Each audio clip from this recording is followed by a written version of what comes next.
こんにちは、こんばんは、アンニョンです。今日は白とピンクが主役の街シリーズで一番でかい建物を建てていきます。今回作るものは建物がとにかくでかいので時間の都合上アフレコで失礼します。先に建物が大きいので柱の位置だけはしっかり決めて枠組みを作っていきます。大きい建物とかを建てるときは先に枠組みを作った方が失敗しにくいです。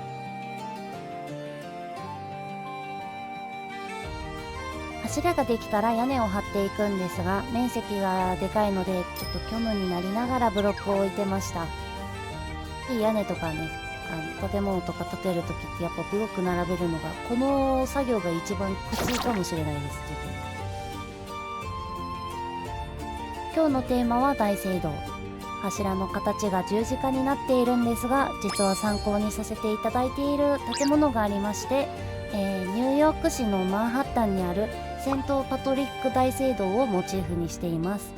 でも全く同じものを作るのはつまらないのでアレンジを加えながら、建築していきます。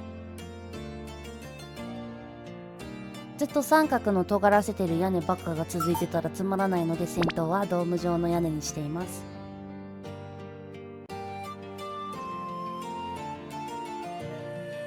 今回建てている建物は結構面積が広いので見応えがあるように余すことなくスペースをしっかり使っていきます。建物の後方には目立つ塔を2つ立てていきます。こうすることによってこちらの方向から見た時に印象が薄くならないのと寂しさを減らす目的で建てています。ある程度建物の形が決まってきたので、壁をここからは張っていく作業になります。柱よりも1ブロック奥に、壁を張っていきま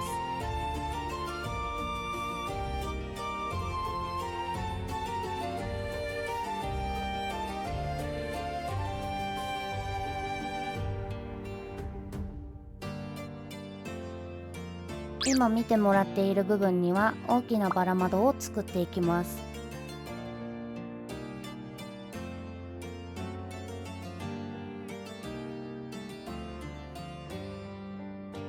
バラ窓の柄をしっかり作るには少し建物の幅が小さかったかなって作った後に思ったんですけど、存在感をしっかり出すために柄の部分は光源ブロックを使って引き立たせてます。バラ窓を作ったらその周りを装飾してあげてます。それと隠れ光源ブロックみたいな隠れ光源みたいなのをこうつけて間接照明みたいな感じにして照らしてます。サイドの塔にはしっかりと寂しくないように厚みがある柱と奥行きやテーマに沿った装飾をしていきます。最初に壁を張ってたんですがほぼぶっ壊しました。ちょっと時間が無駄だったかもしれない、無駄な作業だったかもしれない。でもなんか壁を先に決めておくことでこう窓の位置とかを決めやすいんだよね。こうもでっかい屋根を作るとなんだかこう崩れないかって心配になるので、屋根を補強するような装飾をしていきます。こちらの建てている塔は大聖堂らしいかっこいい装飾を目指しました。でも可愛さは捨てきれないです。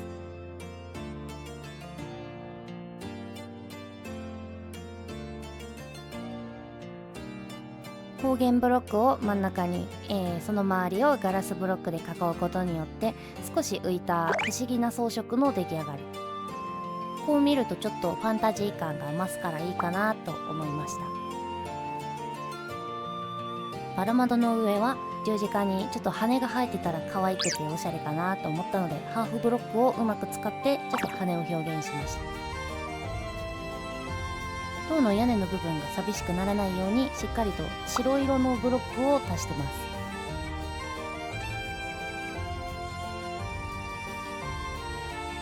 なんだか物寂しくなってきたので上の方にドーム状の部屋を追加します。ここまででかい建物を建ててくると感覚がバグってこういろんなもの足したくなっちゃうんですよね。これはしょうがないなって思います。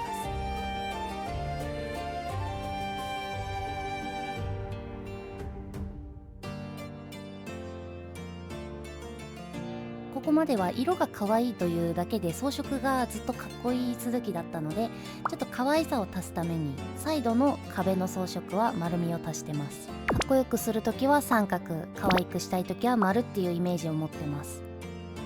さあ両サイドからも出入りができるように入り口を作っていきましょう。向こう側のこの壁に関しては結構面積がめっちゃ大きいので、のっぺりしないようにしっかり奥行き感を出していきます。側面の装飾は1個デザイン決めたらそれを量産する形で作っています。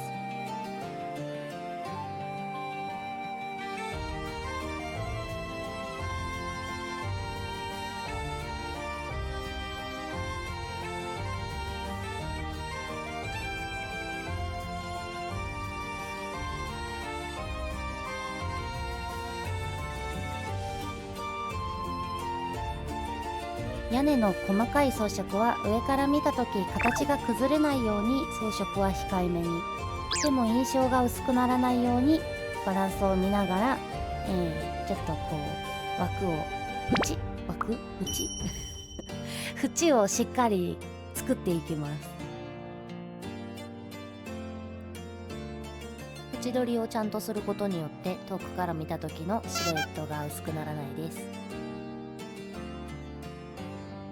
最後に屋根上部の面積に中世ヨーロッパのようなゴシック様式をしていきます。トゲトゲ大好きっていうのもあるんですけど、これがあるだけで洋風ファンタジーになるので結構大事な装飾になります。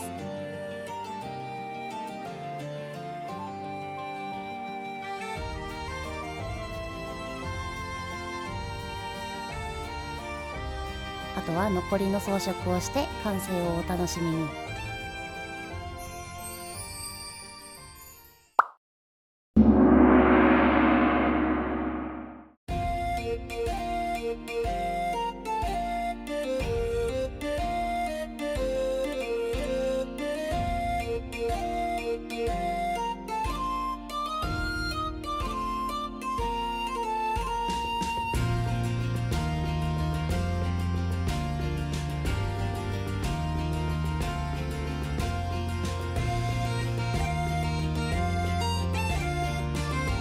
最後まで見てくださりありがとうございます。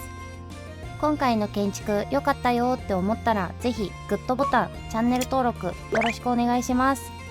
質問やリクエストもコメントでお待ちしています。そしてここまで見てくださったあなたですよ、あなた。今日もありがとうございます。また会える日を楽しみにしてます。またね。